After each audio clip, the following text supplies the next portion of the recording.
Samajwadi party अध्यक्ष अखिलेश यादव मैनपुरी के Karhal seat से लड़ेंगे चुनाव। इस सीट पर 2007 से लगातार जीतती आ रही है समाजवादी पार्टी। अखिलेश के करहल सीट पर चुनाव लड़ने के ऐलान पर केशव मौर्य का बयान, बोले कि करहल सहित मैनपुरी की सभी सीटों पर खेलेगा कमल, लगेगा जीत का चौका। यूपी के डिप्टी सीएम केशव प्रसाद मौर्य का अखिलेश पर तंज, कहा कि सुरक्षित सीट की तलाश में गए मैनपुरी, विकास किया होता तो किसी भी शहर से चुनाव लड़ लेते। अखिलेश के चुनाव लड़ने पर कन्नौज से बीजेपी सांसद सुब्रत पाठक का तंज, कहा कि कहीं से लड़ नहीं जीतेंगे नहीं चुनाव। मुलायम के रिश्तेदार प्रमोद गुप्ता बीजेपी में शामिल हुए, कहा कि अखिलेश ने समाजवादी विचारधारा वालों को किनारे लगा दिया है। अखिलेश यादव ने कहा कि परिवारवाद का आरोप लगाने वाली बीजेपी हमारा परिवारवाद खत्म कर रही है, बीजेपी को दी बधाई। पूर्व बीजेपी प्रदेश अध्यक्ष दिवंगत उपेंद्र दत्त शुक्ला का परिवार हुआ सपा में शामिल, सपा की नीतियों से प्रभावित बताया। समाजवादी पार्टी प्रमुख अखिलेश यादव से मिले कांग्रेस के पूर्व नेता इमरान मसूद, अपने साथियों के साथ सपा को दिया समर्थन।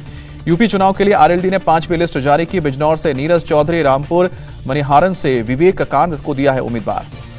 यूपी चुनाव के लिए एआईएमआईएम की चौथी लिस्ट भी जारी हुई। 3 उम्मीदवारों के नाम का ऐलान हुआ। एआईएमआईएम ने बुढ़ाना से भीम सिंह बालियान, कुर्सी से कुमैल और अशरफ खान को बनाया उम्मीदवार। कांग्रेस ने यूपी के लिए 41 उम्मीदवारों की लिस्ट जारी की। 16 महिलाओं को मैदान में उतारा। कांग्रेस ने साहिबाबाद से संगीता त्यागी और सयाना सीट से पूनम पंडित को मैदान में उतारा है। जेवर विधानसभा से आरएलडी एसपी प्रत्याशी अवतार सिंह भड़ाना ने फिर किया चुनाव लड़ने का ऐलान, कहा कि आरटीपीसीआर रिपोर्ट मेरी कोरोना नहीं है।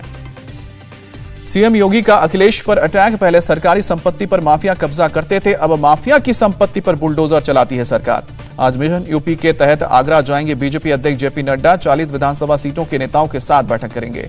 आज बरेली में डोर टू डोर चुनाव प्रचार में हिस्सा लेंगे जेपी नड्डा। सरकार की उपलब्धियों को जनता तक पहुंचाएंगे। कांग्रेस की poster girl Priyanka Maurya BJP में शामिल हुई, कहा कि लड़ने का हुनर रखती हूं पर कांग्रेस से लड़ने का मौका नहीं मिला। निर्भया केस से लड़ने वाली वकील सीमा कुशवाहा बीएसपी में शामिल हुए। राष्ट्रीय अध्यक्ष सतीश चंद्र मिश्रा ने दिलवाई पार्टी की सदस्यता। बिजनौर में टिकट न मिलने से दुखी समाजवादी पार्टी के नेता जावेद राइन का रोते हुए वीडियो वायरल हुआ।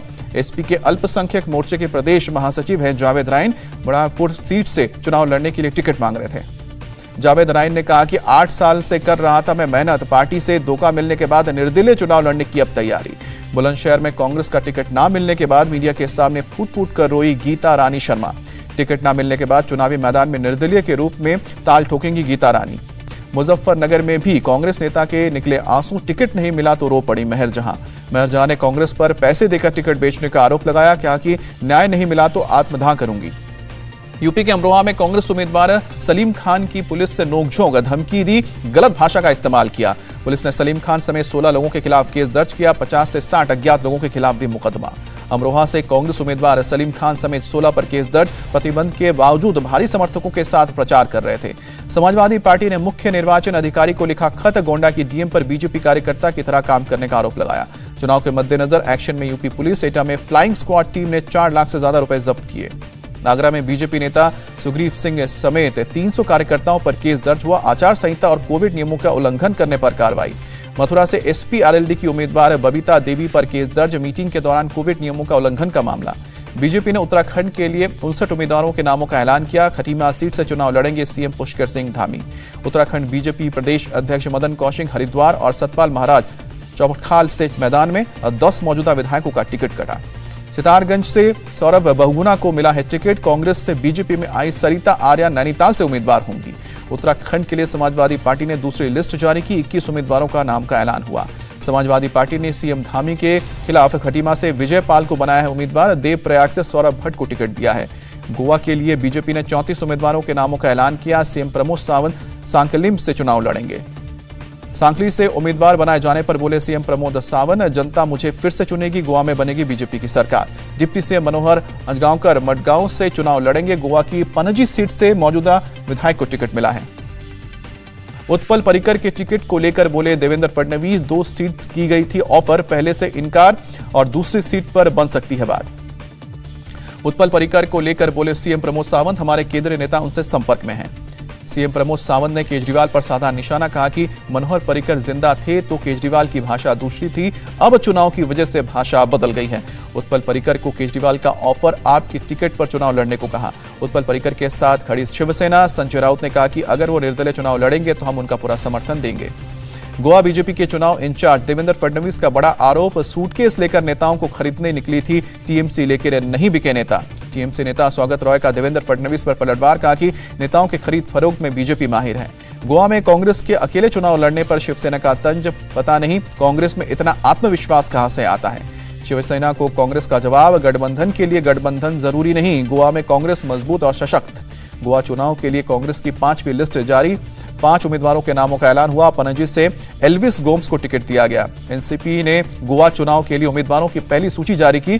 दाम्बोलिम से चुनाव लड़ेंगे जोस फिलिप। गोवा विधानसभा के लिए शिवसेना आज अपनी लिस्ट जारी करेगी। एनसीपी के साथ चुनाव लड़ रही है शिवसेना। आम आदमी पार्टी के सीएम कैंडिडेट भगवंत मान संगरूर जिले के धूरी सीट से चुनाव लड़ेंगे, राघव चड्ढा ने जानकारी दी। इंडिया टीवी से बातचीत में बोले भगवंत मान, पंजाब में जात पात पर वोट नहीं पड़ता है। भगवंत मान ने नवजोत सिंह सिद्धू को दिया चैलेंज, कहा कि अमेरिका के चुनाव की तरह डिबेट कर लें। पंजाब में ईडी की कार्रवाई को लेकर चुनाव आयोग से वर्चुअली मिला कांग्रेस डेलीगेशन ने सीएम चन्नी और सरकार को बदनाम करने का आरोप लगाया। पंजाब के विपक्षी दलों का सीएम चन्नी पर निशाना, कहा कि ईडी ने चन्नी के आम आदमी वाली छवि का भंडाफोड़ कर दिया।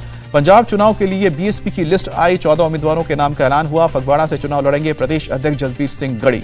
दुनिया के सबसे लोकप्रिय नेता बने पीएम मोदी। अमेरिकी data intelligence firm morning consult ने ग्लोबल सर्वे में बाइडेन जैसे दिग्गजों को पछाड़ा। पीएम मोदी आज सोमनाथ के नए सर्किट हाउस का उद्घाटन करेंगे। सुबह 11 बजे वर्चुअली कार्यक्रम में शामिल होंगे। परीक्षा पे चर्चा के लिए रजिस्ट्रेशन की तारीख बढ़ाकर अब 27 जनवरी की गई है। छात्रों, अभिभावकों और शिक्षकों के साथ संवाद करेंगे पीएम मोदी। गृह मंत्री अमित शाह आज त्रिपुरा के 50 साल पूरा होने के कार्यक्रम में शामिल होंगे। कार्यक्रम को वर्चुअली संबोधित करेंगे। नए संसद भवन के निर्माण की अनुमानित लागत में 200 करोड़ रुपए की हो सकती है बढ़ोतरी। स्टील, इलेक्ट्रॉनिक्स और जरूरत के दूसरे सामान का खर्च बढ़ने से लागत बढ़ी है। आज किसानों के साथ सीएम शिवराज के आवास पर के बाहर धरना देंगे कांग्रेस नेता दिग्विजय सिंह। किसानों के लिए मुआवजे की मांग करेंगे। देश में लगातार दूसरे दिन कोरोना केस 3 लाख के पार। एक दिन में 3,44,000 से ज्यादा लोग संक्रमित हुए हैं। 24 घंटे में 698 की मौत हुई है। कर्नाटक में हुआ कोरोना विस्फोट, एक दिन में 47,000 से ज्यादा नए केस महाराष्ट्र को पछाड़ा। महाराष्ट्र में कोरोना के 40,000 से ज्यादा केस सामने आए। 24 घंटे में 37 की जान गई। मुंबई में 24 घंटे में कोरोना के आए हैं 5,708 नए केस, 12 संक्रमितों की मौत हुई है। केरल में भी कोरोना के 46,387 नए मरीज मिले हैं। 24 घंटे में 15,000 से ज्यादा रिकवर हुए हैं। तमिलनाडु में कोरोना संक्रमण के 28,561 नए मामले, 24 घंटे में 39 मरीजों की मौत हुई है। गुजरात में 24 घंटे में कोरोना के 24,000 से ज्यादा केस सामने आए। सबसे ज्यादा अहमदाबाद में 9,957 केस मिले हैं।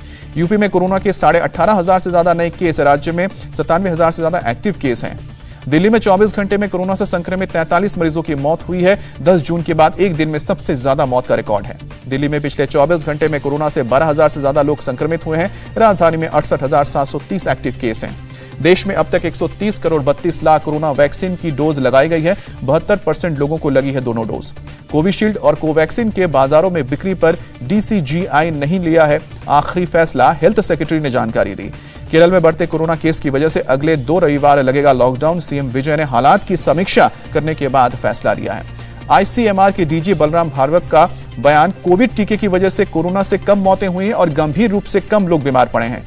महाराष्ट्र में 24 जनवरी से खुलेंगे 1ली से 12वीं तक के स्कूल। कोरोना प्रोटोकॉल का पालन करना होगा। दिल्ली के प्राइवेट हॉस्पिटल में आरटीपीसीआर टेस्ट की कीमत अब 300 रुपए तय कर दी गई है। रैपिड एंटीजन टेस्ट के देने होंगे 100 रुपए। बिहार में कोरोना प्रतिबंध 6 फरवरी तक जारी रहेंगे। सीएम नीतीश ने कोविड की स्थिति की समीक्षा बैठक में फैसला लिया है। जम्मू कश्मीर प्रशासन ने वीकेंड लॉकडाउन की अवधि को बढ़ा दिया है। आज दोपहर 2 बजे से लेकर सोमवार को सुबह 6 बजे तक रहेगा लॉकडाउन। बाहरी दिल्ली के सुल्तानपुरी में हत्या के विरोध में प्रदर्शन, हिंदू संगठनों ने आरोपी को फांसी देने की सजा की मांग की। विरोध प्रदर्शन के दौरान उग्र हुए लोग आरोपी के घर के बाहर 2 बाइक जलाई, पत्थरबाजी भी की। 17 जनवरी को एक शख्स की गोली मारकर हत्या की गई थी। हत्या के आरोप में आप नेता मोहम्मद इरफान और उसके साथियों पर आरोप लगा है। मोहम्मद इरफान पर मृतक की बहन से रेप का भी आरोप है। जेल से बाहर निकलने के बाद हत्या की। पुलिस ने हत्या के आरोपी इरफान, उसके भाई और एक साथी को गिरफ्तार किया है। कुछ और फरार आरोपी की तलाश की जा रही है। अम्बाला कैंट में बदमाशों ने कार सवार को गोली मारी, लगभग 10 राउंड फायरिंग की, एक की मौत। बिहार में एम्बुलेंस के जरिए फिर शराब की तस्करी का खुलासा हुआ। गया में एम्बुलेंस में रखी शराब जब्त। इंदौर में अंडर कंस्ट्रक्शन स्कूल बिल्डिंग की छत गिरी, 10 मजदूर घायल हुए। गुरुग्राम में इमारत की नींव की खुदाई के दौरान हादसा हुआ, 2 मजदूरों की दबकर मौत। तमिलनाडु के रामेश्वरम में मछली पकड़ने निकली नाव डूबी, 7 मछुआरों को बचाया गया। लाहौर के अनारकली बाजार इलाके में धमाका, हादसे में 3 की मौत, 28 लोग घायल हुए। रॉकेट हमले से दहला सीरिया, 6 लोगों की मौत, 1 दर्जन से ज्यादा लोग घायल। चेक रिपब्लिक में बर्फीले तूफान से हादसा, हाईवे पर 40 कार और ट्रक की टक्कर हुई। भारत और साउथ अफ्रीका के बीच दूसरा वनडे आज। भारत के लिए सीरीज में बने रहने के लिए करो या मरो का मुकाबला है। हाल के पोलैंड पार्क में दोपहर 2 बजे से खेला जाएगा मैच। दूसरे वनडे के लिए टीम इंडिया में हो सकता है बदलाव। 3 मैचों की सीरीज में साउथ अफ्रीका 1-0 से आगे। तीसरा और आखिरी मुकाबला 23 जनवरी को केप टाउन में होगा। इंडिया टीवी हर वक्त हर जगह डाउनलोड करने के लिए सर्च करें India TV news Google play store या ऐप स्टोर पर।